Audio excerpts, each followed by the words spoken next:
today, 7 continents, 7 billion people, Australia, America, North America, South America, Europe, Africa, 7 billion people on the planet. Yes, we're still on State of the Nation, Nigeria. Nigeria, I can always remind you, the largest concentration of Black people on the planet.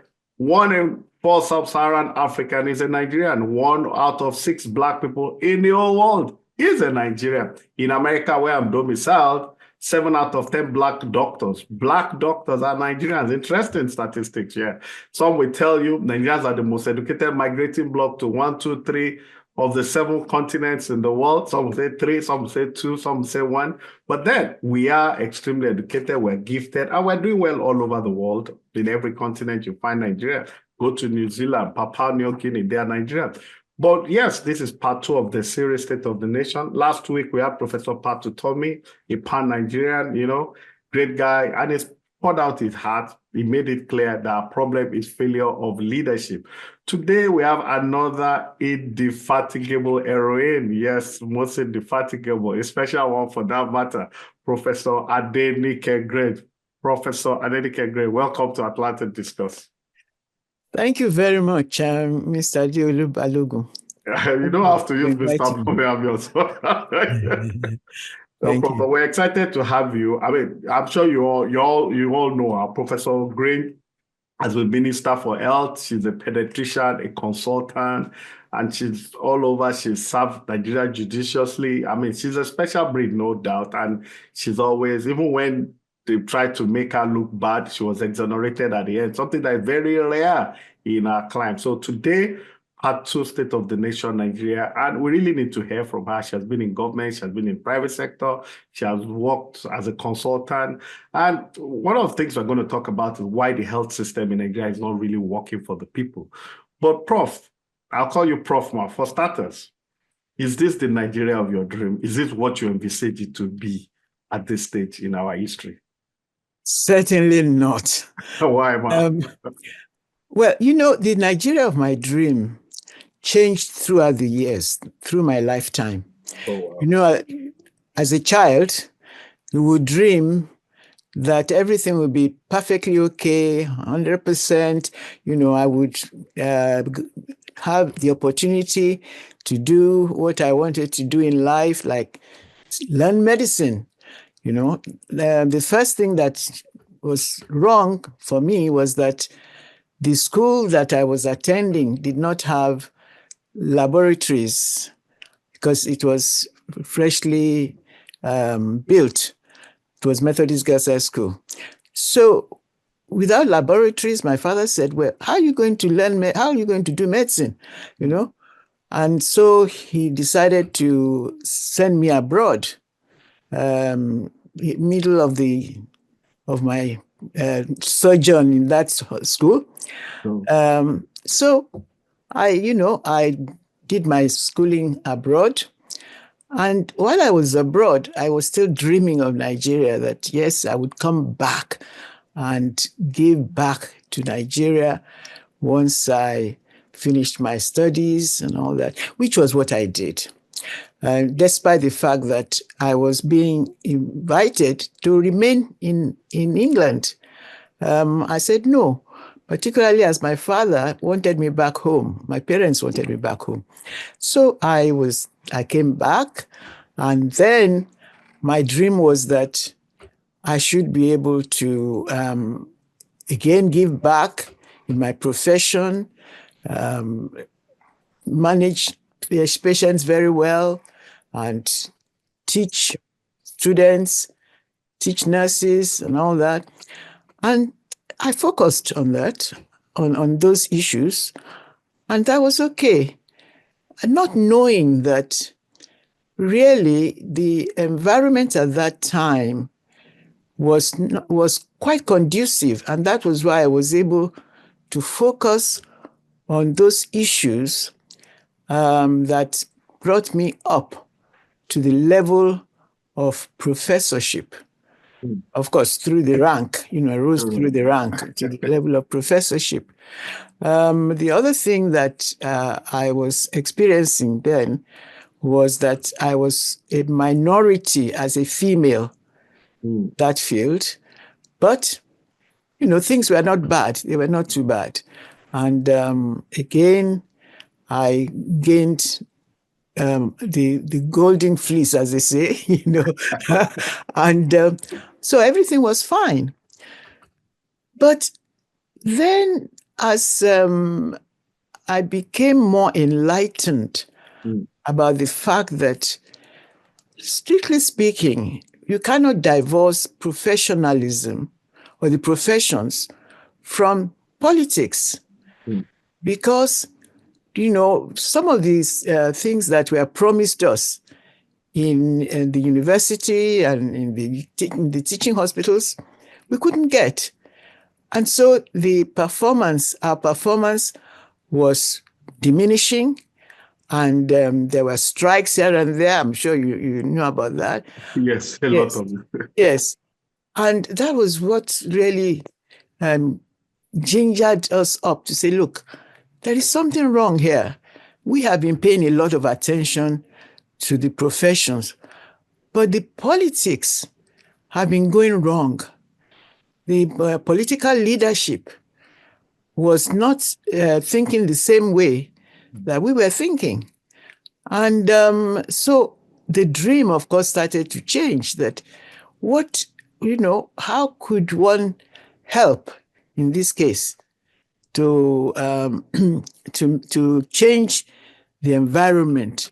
Yes, to make things better for my students, for my patients, for everybody.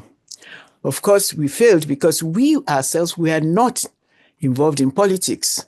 This is what I realize now, that we left the politics to politicians who did not share the same values as us. And so that was how my dream has not been realized. In fact, and you can see that the outcomes was that the students that we trained left, went abroad. Some of the patients that we could have saved could not be saved. So those dreams that we were going to be able to give Nigeria the best, of course, vanished with the onset of corruption and, lack of prioritization of development of Nigeria. Wow, that's very, very sad. Let me just add to our viewers, Professor Grange. I said a lot about her. She acted as a consultant, to Federal Ministry of Health, WHO, that's the World Health Organization, UNICEF, you all know, UNFPA, and USA, the popular USA. She was WHO advisor on reproductive health program in Nigeria from 1993 to 1999. She's a pediatrician, of course, so she knows her onions. And if you have listened to what she said, yes, they rose through the rank. They went abroad, studied, came back, had a lot of hope. But they are not happy they did not join active politics because the charlatans took over. And that's why we're where we are. It's unfortunate. It's the story of Nigeria and its failure of leadership, like our guest last week said it. But Prof, what are the fundamental issues here that's militating against Nigeria achieving its potential? Okay, the charlatans are there. Okay, let me rephrase my question. Where did we really get it wrong? Because in the old days of Western, Eastern region, Northern region, there was still some traction. Things were getting done. Even in the UPN, MPN days, there seemed to be a little bit of achievement. So what really went wrong? Where did we get it wrong? Was it the military or just the politician or we, the people?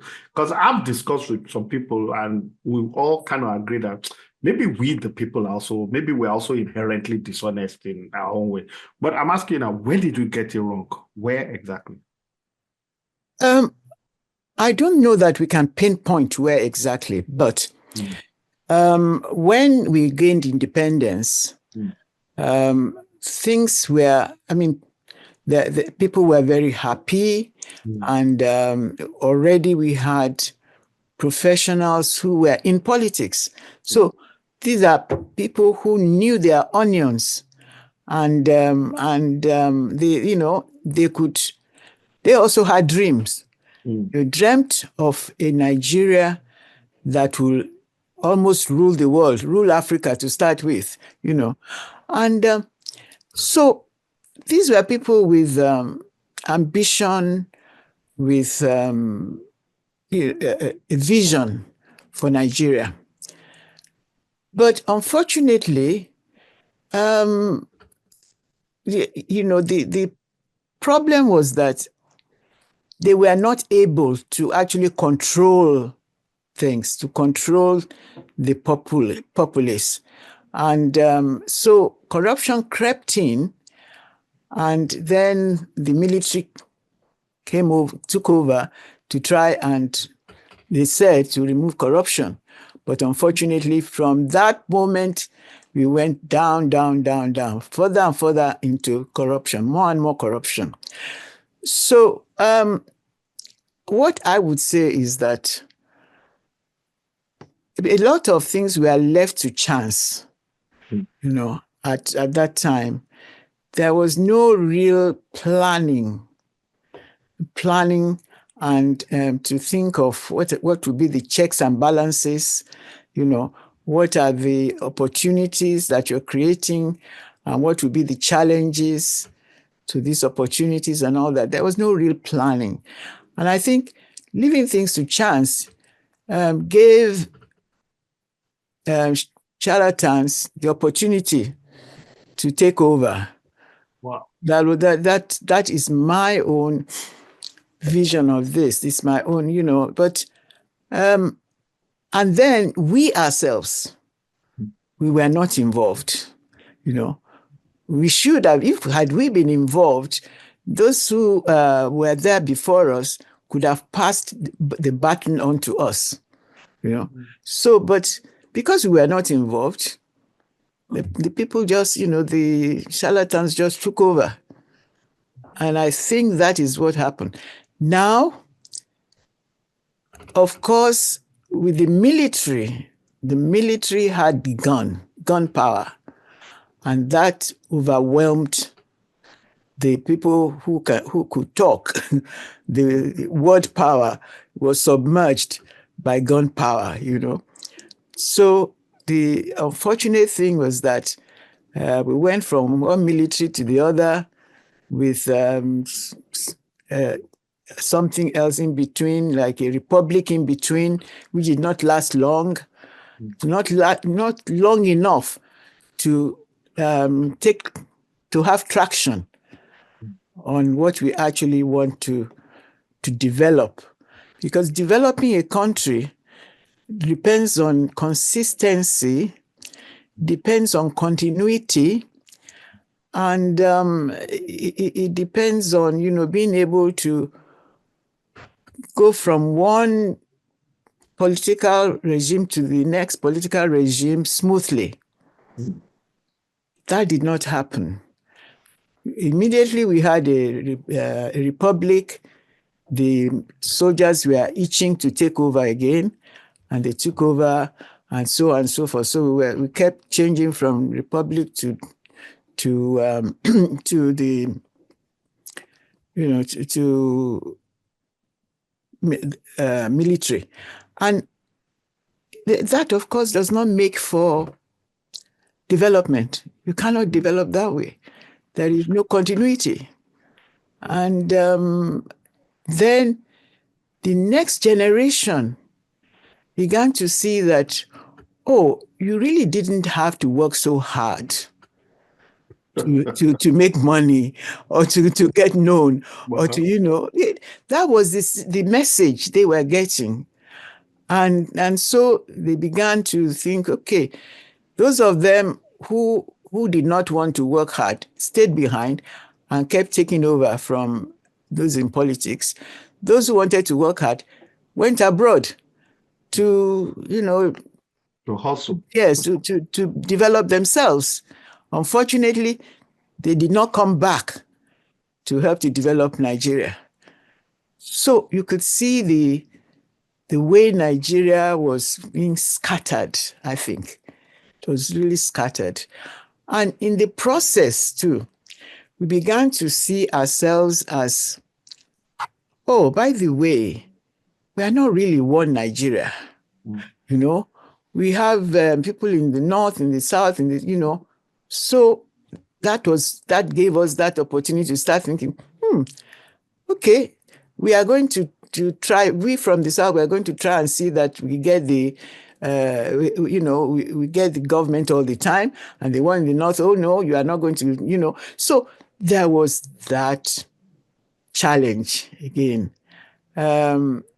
So in other words, we abandoned the developmental process of people and the nation itself, and infrastructures and all that. We abandoned that and began to see ourselves as, okay, as long as I am all right, Jack.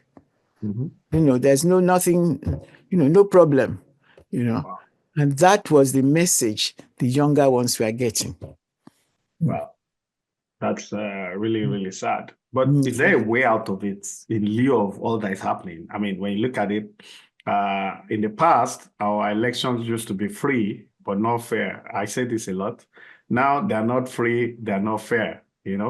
There's hunger in the land, maladministration, misadministration. There's almost no institution of government that functions properly, from the judiciary to the police and all that. Even the legislative arm of government is not almost non-existent, no check and balances. So knowing and agreeing that we're in a bad state, is there any way out of this? Most people have said, well, the people, maybe the army should come back. I've heard also, but from your own perspective, is there a way out of all this, man? Okay. Number one, if we are going to find a way out, we have to do it together. There is no way any one person or one group of people can find a way out of it. It has to be together. So the first thing is to find a way of getting together and aligning our vision for Nigeria. Sorry to interject you, man. When you say get together, do you mean people of like minds or all? Yeah, that's right. People of like mind. Okay. People of like mind. And there are many. There are many. There are many both in the diaspora and in Nigeria.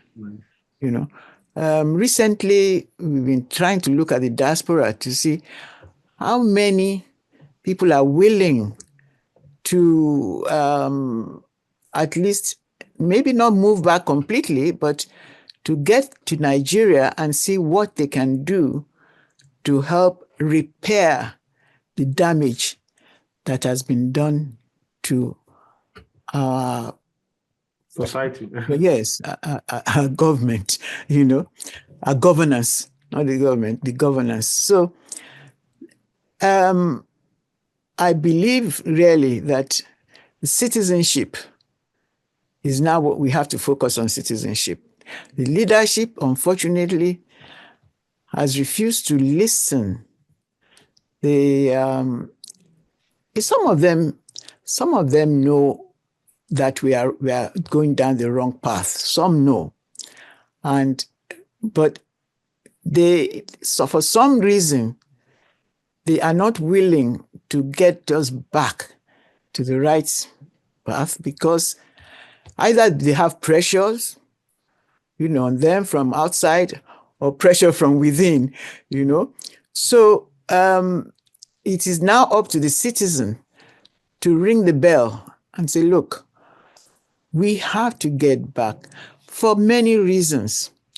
For posterity, our children, grandchildren, they are, although they are out now, they are not respected. They are not, they don't belong out there. They don't belong. They belong to Nigeria. And when in Nigeria, they can do much better. They can help Nigeria add more value. That's right. They can add more value to Nigeria's development. So we citizens, civil society, I would say now, because quite frankly, the the unfortunate thing is that education has lagged behind. Mm. You know, there should, you know, we should have been better educated than we are today. Somehow, the schools, again, the education was left unattended to. The leaders were sending their children abroad. First of all, they made sure that the schools did not meet, did not hold. You know, there were lots of strikes, and so I'm sure that, I don't know whether you were in Nigeria when children could not go to college for a year or so. And this was when I actually made up my mind that my children had to go abroad, because they were at home. They could not. Yeah, there were a lot of Yes, ASU strikes and all that. that's Yeah. right. So, and then our leaders now began to send their children abroad, and then left the colleges to suffer. No. So we have to continue to tell the leaders that things are not supposed to be like this. They are not supposed to be like this. Some of them, of course, never really saw Nigeria when it was going right, when it was Nigeria that was highly respected by the global community. I still remember when I was in England, and people would come and say, "Oh, you come from Nigeria? Oh, that's a beautiful place. That's you people have money, you have resources, you have."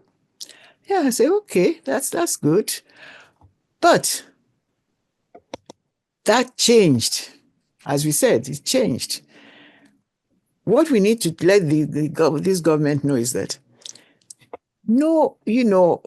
building themselves up personally is not going to give them that respect that they want. If they can, help to develop Nigeria, they will be more, they will gain more respect from the global community. So maybe that will change their mind. We hope so. But the way they have continued to even go abroad for healthcare and all that, and ignore what we are supposed to do for health services, it's mind-boggling, So Scary. We'll right. still talk about health. I mean, there's no way I'm going to let you go without talking about health, but I still have some questions before. Health will be the last thing we will deal with. Now, one of the things that, I mean, like former President Obasanjo just said something, said Africa has to fashion out a system of democracy that works for Africans alone. I mean, I don't know if you agree with that. I don't know what that actually means. I mean, democracy is democracy. People have to signify what they want, vote for who they want, and the hope and aspiration of the people is manifested at the end of the day. That's the way, democracy, So do you think Africa actually needs something within that has to evolve, created by Africans, I mean, we have Paul Biya in Cameroon. He's been there for God knows how long. Mobutu ruled for donkey years. We have Nguema Mbasogo in Equatorial Guinea. He's been there for 40-something years. So, and even in Nigeria now, you never know. There are a lot of people that probably they're like, okay, if you can work there, if they can perpetuate themselves in power, maybe we can do that here. Do you think Africa needs its own system of democracy? I don't know why you went straight to Africa. Let's start with Nigeria. Okay, good. Let's start with Nigeria. Do you think Nigeria because if one country can get it right, a country like Nigeria, if we can get it right, Africa will follow. I agree. Because if you broaden the outlook to Nigeria, to Africa, it becomes even more complicated. Absolutely. Right. So let's look at Nigeria. Why is it that we have not got it right? And what can we do to get it right? Number one is the electoral process. Electoral process. Once that is wrong, nothing else will be right. Because we are supposed to elect the people who will listen to us when there are problems. When we tell them that there are problems, they are not doing things right, they will listen. If we fail to have that kind of process that will put a leader, a listening leader, into position, that is failure all through. So the electoral process is very, very, very important. Yaradua actually was, forward-looking in asking for the electoral process to be looked at during his own tenure, a short tenure. And I've been reading, there are so many suggestions as to what we can do with the electoral process to get it right. But do you know what? Most of them were rejected. Oh, wow. Most of them were rejected. That's the problem. So if we can get our electoral process right, everything else will follow. The major problem with the electoral process is that it's not supposed to be like that. But it now turns out that even our electoral process is being manipulated by the person that we are supposed to elect. The president. As yes, he has. I'm not talking about this president. I mean all presidents. Absolutely. Yeah. Yes, they are. They are in charge. They're in control. Whatever he is doing is just continue where exactly. They're in control of the electoral process. So this is where I agree with you that we have to look at maybe the way we are governing ourselves as Africans.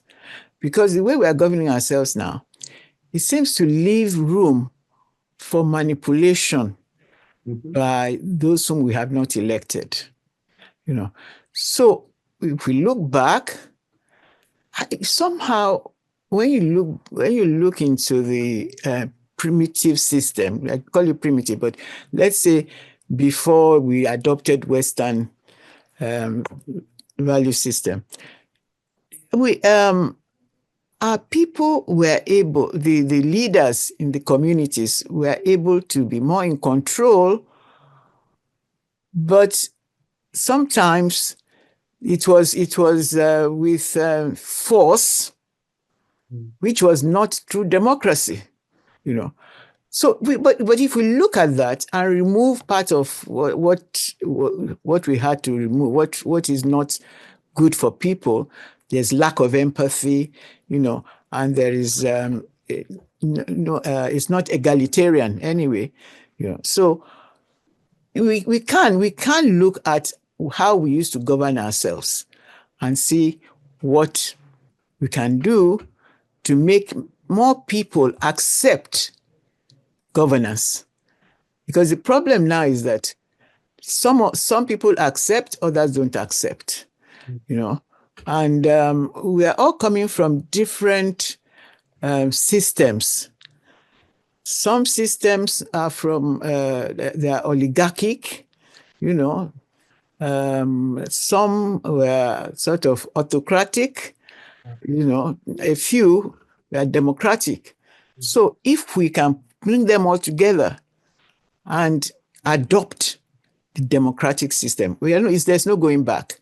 It has to be a democracy, there's no going back. So if we can do that, that is one way of getting Nigeria and subsequently Africa to design its own type of rule that will suit them, suit it. Okay? Yeah, currently in Nigeria, it's the president that appoints the chairman of the Electoral Commission. Yes. In the past, they've called it FEDECO, we've had NECON, different names.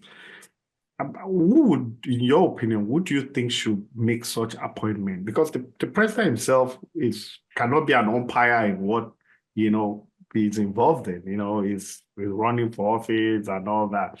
So if you had your way and you were to determine who will appoint who the chairman of the electoral body, do you think should come up with such appointment? Judiciary, the political class, or what? How? What do you think? Actually, the appointment was meant to be by a group, not by one person. Okay. It was meant to be a committee of either past legislators or whatever, but the committee will appoint, but will now be ratified by the current legislature. Which line rubber stuff anyway? Yes, that exactly. That's what should happen. But it's not happening. Yes. Gradually, the whole system became manipulated, became twisted, so that it's only the president that now appoints. Wow. We need to look at that. Sometimes, we think that what we have to do is to change a system. But sometimes what we have to do is to change how a system is being operated. The system itself might have been set up correctly, but is not working because sometime along the line, somebody went for this system, hacked it out in his own interest. And then, everybody just started following, that because it was also in the interest of the president. Every president that took over now said, okay, I have to appoint, Wow. So, one of the things as citizens we have to look at is what actually is supposed to happen in our democracy. Yeah, we have a constitution which we are not, some of us are not very happy with and all that. But even that, if you look at the constitution, quite a bit of the constitution was being twisted, was being manipulated. And that's why we think that it's not a good constitution, So do you think we need to sit down and carve out if we have the political will to? Definitely. I think we have to push for the political will to do that. I've heard people say in the first line of the Constitution, the current one, the 99 Constitution, you see, we, the people of the Federal Republic, blah, blah, blah, that when did we, the people, actually sit down to write? So, but do you think in all India and Swimili, we run the presidential system of government. I've heard people say maybe we should try the parliamentary system. Maybe the presidential system is too expensive, or go and look at it the way the French did it, to do both, have a president, have a prime minister, that kind of thing. Clearly, I don't think we need to sit down and recarve whatever we're doing, but what kind of system do you think will work well for us? Because you said something that really interested me. You said it's not really the system per se, it's the way we apply it. Yeah. I will insist on that. I insist on that. Yeah. Parliamentary system, yes, is supposed to, I think it's supposed to liberate or to separate the legislature and executive. Yeah. But even the presidential system is supposed to do that, to separate legislature from executive. Yes. But you see what has been happening, that all they need to do is to pat each other on the back. And, yeah, the money. And voila, that is it. There's no separation anymore, So it is the people who are running the system, who are, implementing the system, that we have to look at. Perhaps one system is better manipulated than others. Again, I believe that we need to look at the system against the background of the different social environments that we're coming from. Vis-a-vis from different sections of the country, different sectors and all that. There are some serious differences that, militate against our being able to accept one system, you know. So, I mean, I don't want to mention things that, things that have divided us. There are so many, but it just means that we have to discuss, we have to dialogue more, to come out and be very honest with With ourselves. ourselves. Yeah. Yes, be honest. If it is true that one, whether it's religiosity or something that is stopping us from working together, let's say it. Let's come out and say it and see how we can overcome it. So, and if it's the cultural laws and all that, we need to come out and say so. And some people will be able to accept to do away with the laws. Others may not be able to accept. But even if they don't accept, there's always evolution. It will, it will catch up with them, with the younger generation. Because the younger generation, they are not, their own is that you should give them freedom to freedom to work, freedom to develop themselves, freedom of speech, freedom. They're impatient. Yes, exactly. They're impatient. They're impatient. So, yeah. All right, man. I know you have a lot to say, but I have a lot to ask you too because I've learned a lot. But this, based on what you just said now, Nigeria is a Commonwealth country, and the basis for that is because we were colonized by Great Britain. So there are a lot of countries that passed through that state. And what I'm trying to ask is this. India, today the most populous country in the world, the most volatile democracy, arguably, maybe not, arguably one of the most volatile democracy, because Indira Gandhi was assassinated, the son became prime minister, he was also assassinated. There was no coup in India. Historically, there's no record of any military coup in India. If they vote in India on Monday, Wednesday, you know who is the president and all that. But India at independence was a big country, bigger than it is today. Pakistan came out of India, subsequently Bangladesh. So 3 entities have been carved out of the initial India. Now, another example I'm going to in the Commonwealth of Nations is Malaysia. Singapore, came out of, two like that. Thirdly, come to Africa, that's Sudan. Now we have Sudan in the north and South Sudan in Juba, the capital, Now, is it cast in stone that Nigeria there has to be in there? I mean, I'm not advocating for secession, breakaway, all that, but if, based on what you said, that there are things that divide us, religion is one of them. There's no doubt about it. Our way of life are different, you understand? And religion is very important. It plays a major role in everything you do. So is it cast in stone that Nigeria must stay together? We have examples of great countries in the world that have separated, Commonwealth countries, and they are living happily ever after. Is it cast in stone, man? I would say that no, it's not cast in stone. But to get people to agree on what they want, whether they want us to stay together or to separate, there are certain prerequisites. As I said, again, we must be honest with ourselves.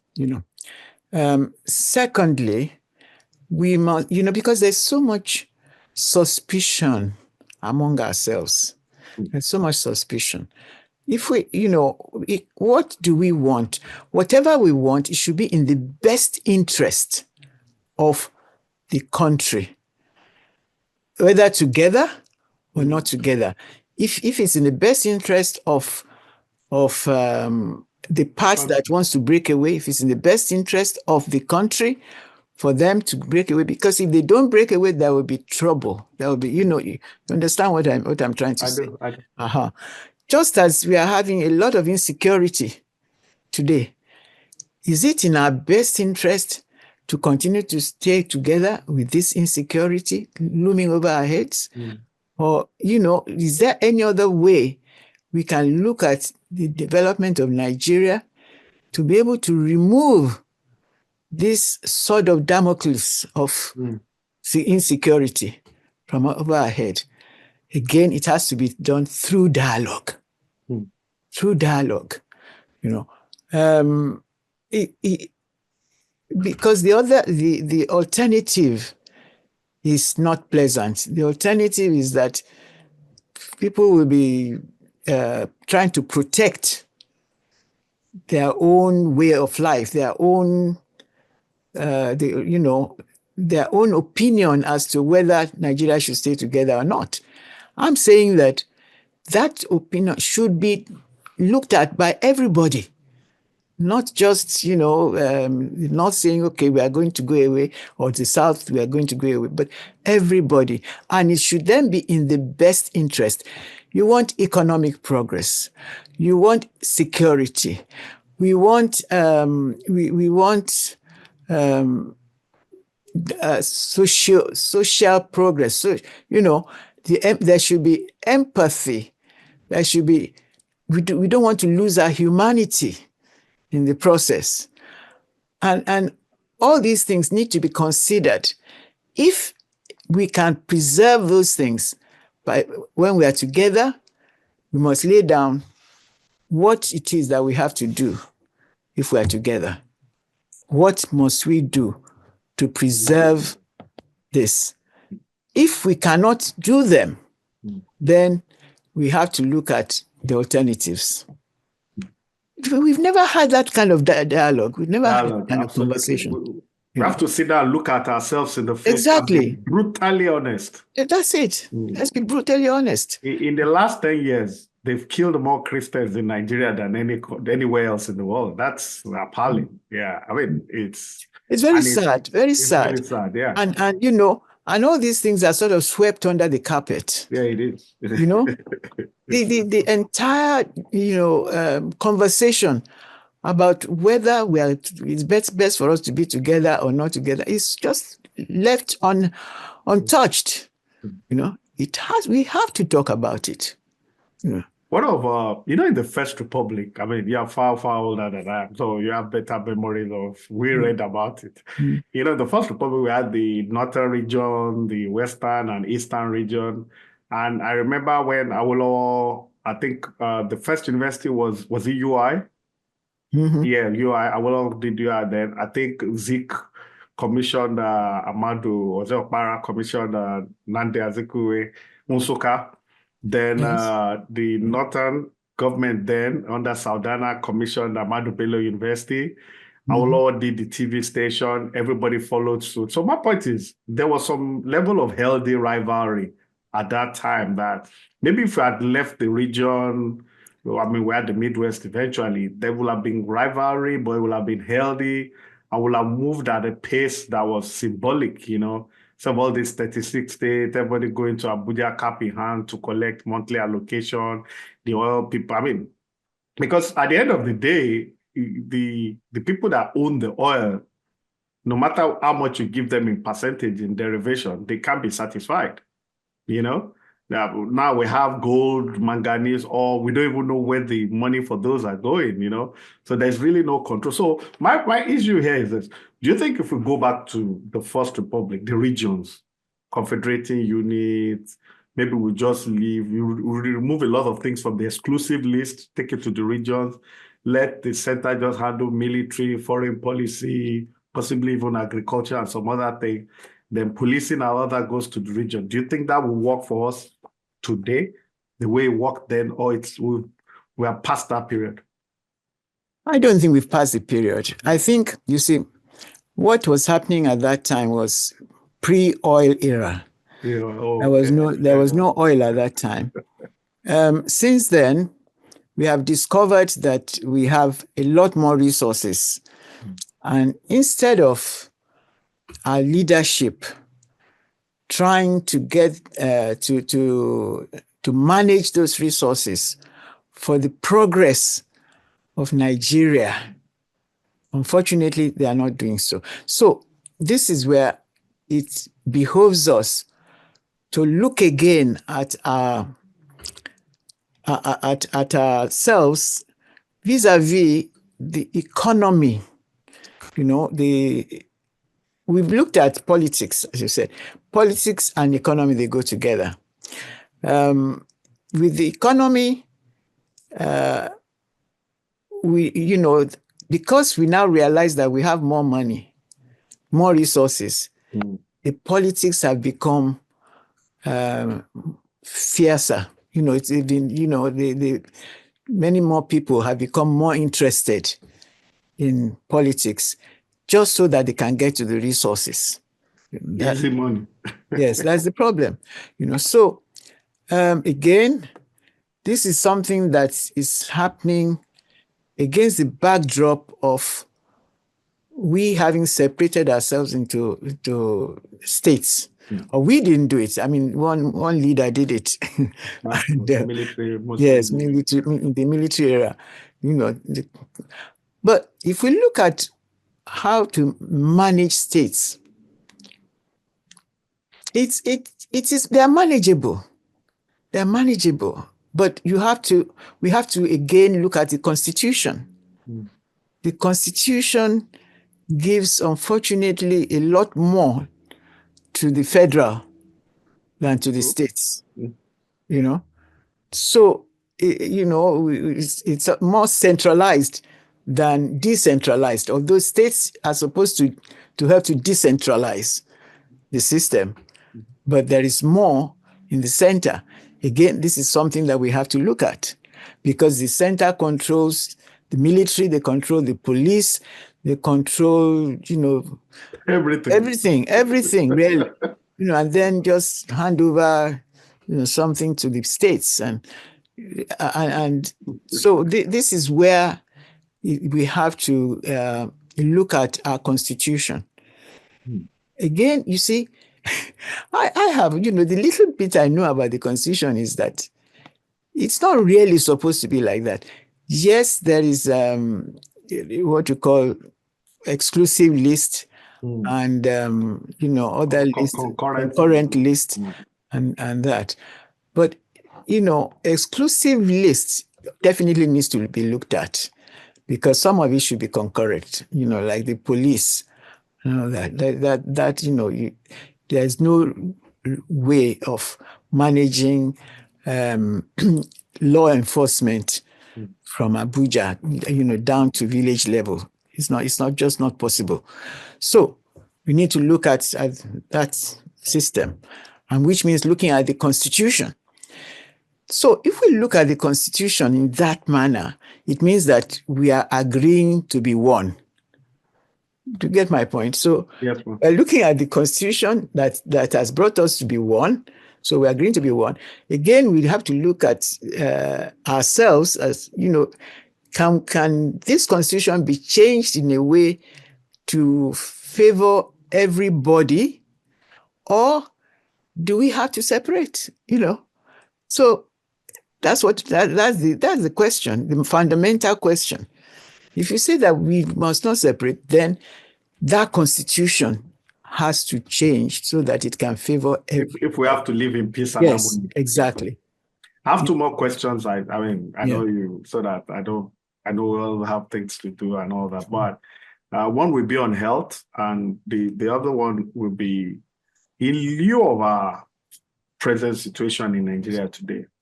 I mean, we all agree nothing is working. There's a lot of instability in the land. You have said the citizenry have to wake up to their responsibility, especially those of like mind, civil advocacy, etc., etc. What's our worst case scenario? At the rate at which we are going, if nothing is done, what's our worst case scenario? What do you think is our worst case scenario? Because I think we have reached a crucible now that we have to start looking at what's our worst case scenario. Because you can't be having all these issues and not tackle them, not take it head on, and you expect things to go back to normal. It only gets worse, and that's why we're where we are today. So what do you think is our worst case scenario if nothing changes? The worst case scenario is very, very dire. It's very, unimaginable. Honestly, I don't really want to think about it. Oh God. Because it happened in other parts of Africa. It's happened in other parts of Africa. Absolutely. So, I don't want it to be heard from me that it was, but everybody knows the worst case scenario. They do. So, but let's not get there. Mm. Yeah. We just praying that we don't get there. Okay. Yeah. Yeah, I say big amen to that because Because nobody because wants. nobody will be spared. No, It's none of us will be but I spared. mean, if the voice of the people doesn't matter, their votes don't count. There's poverty in the land, immense, a lot of poverty actually, historical proportion. I mean, it's just been logical for me asking that what's going to be our worst case scenario if nothing changes. Everybody's talking 2027 election. I don't even think, that election, can be free and fair. You understand? I don't even think so. I don't even think an election is what we should be thinking about now. There are other fundamental issues I think that needs to be dealt with. Part of which you've discussed some already. So Unfortunately, it's like politics make people drunk. You know how a it does. drunken man doesn't know what he's doing, doesn't appreciate until the following morning when he wakes up. And, if he wakes up, Yeah. yes. So I really believe that everything we have to do our best as the electorate and the civil societies and all that to make sure that these things don't go in that direction. You think there is hope? I would like to think so. I would like to think so. Not to hope is to give up altogether. Altogether. Cannot give up. I would like to think that there is hope. Again, as I said, we have to look for maybe some, I don't know, we have to, oh, dear. Oh, God. We, God. we All need, right. I mean, to all our viewers, we're talking to Professor Adenike Grange, former Minister for Health. She's a consultant. She's worked with UNESCO, World Health Organization. You can just go on and on. She's a pediatrician. So my last question is going to be on healthcare. I mean, I'm sure you see it on the internet every day. People want to give birth, they die, they don't get the requisite medical attention. I mean, the top guys are all flying abroad. With all the oil money, you can't boast of just maternal health care, post-maternal. I mean, you can go on and on. Understand these things more than I do the times. I mean, women die, kids are dying. I remember when I was younger, vaccination was a walk in the park. These things were very easy. Now you don't really know whether it's there. Even when you get to America, they ask you for all your vaccination. You can show them, but nobody really know what's happening now. Things are really maybe worse, even though there's more money now and all that. But my question to you is, what are the things you think government should be doing today that they are not doing or they've not been doing in a long time? Because I know you were Minister for Health and there were a lot of things you tried to get done then. You tried for children, and you're still very passionate about those things. But what are the things they're supposed to be doing right now that they're not doing? You never know, maybe one of them, some of them watch this, so they could just hear you out and like, okay, Prof has said this, it might have been an oversight on our part. Let's quickly get it done. And it could just save one life or two. So that's my last question to you. What are the things you think they should be doing that they're not doing on health-related issues in Nigeria today? Okay. That question, of course, takes me back to the first question. That is dream unrealized. Unrealized dream. For health, again, you need to look at health in a composite way.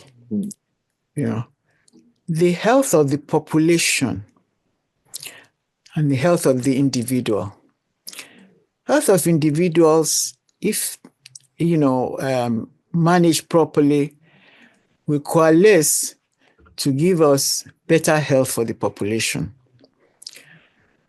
Now, when I was minister, I I referred to the Constitution, which said that health is on the concurrent list. The federal has its own role, the states and the local governments, they have their own roles. So the role of the states is actually the major one for healthcare. That is major. Unfortunately, the states, the federal seems to assume an authoritative role. That is not supposed to be. The federal is supposed to help to plan and to make policies. And in doing that, they must bring the states along. The states and federal governments, they must come along to plan with them. And so that the states will now tell you, okay, we've planned this. I can manage this with these resources that I've got. If you want me to manage a bit more, please, federal, add more to my revenue for health. There should be that kind of dialogue. Not a total separation of federal from states. No. You won't believe it that the states actually have more hospitals than federal. Federal is in charge of the teaching hospitals and federal medical centers. The federal medical centers were built in the past 30 years or so, but teaching hospitals have been there for much longer. And those hospitals are meant to train doctors and nurses for the hospitals at state level and local government. The local government is meant to take care of primary health care. That is because they're closer to the people. We have primary health care that should be functioning in a way to provide primary care. They should be close to the people. Comprehensive health care should be within 5 miles radius of the people. 5 miles radius, not further. Okay, so that the people will go there and get their vaccinations, as you said, immunizations, health education, the various just primary healthcare things. And if they had been ill and they are now recuperating, they'll be looked after at that level, so that they will ease the load on secondary care and tertiary care. As a matter of fact, tertiary care is supposed to be for diseases that cannot be managed as secondary care. They should come to you. But nothing like that is happening. You are supposed to plan it so that everybody agrees on their roles and responsibilities. The training, of course, if you overload one part of the system, they're not going to be able to perform very well. They're not, their performance will fall. Should spread the responsibility. Yes, exactly. So the roles and responsibilities at different levels are very, very important. Then when I was minister, I discovered that population health, that is, if you have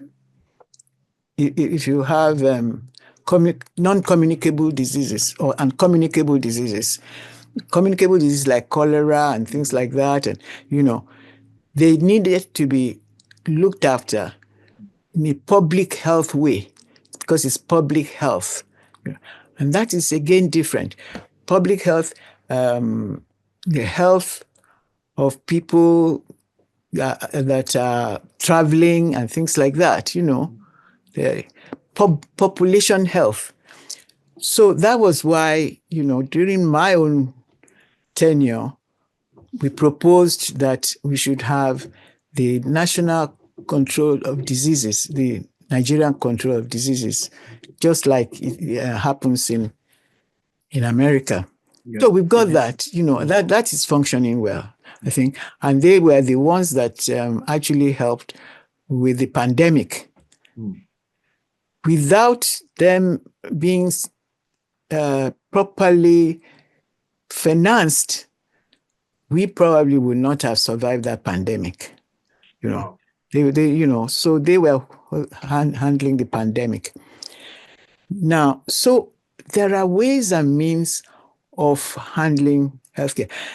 Unfortunately, you see, you have to commit resources to them, and that is where things fall apart. Because the government misplaced priority. Yeah, exactly. The government does not want to commit resources. That's right. Because they don't want to commit resources, then they fly abroad to get their own health. Even when they commit, it doesn't even look like they are committing. It might not be enough, but what is even committed does not get to solve. It doesn't. I mean, to where it's supposed to get to. Exactly. Oh, wow. So that is where the problem lies. Oh, wow. That's where the problem. And there is there is no minister that can change it. It is the people themselves.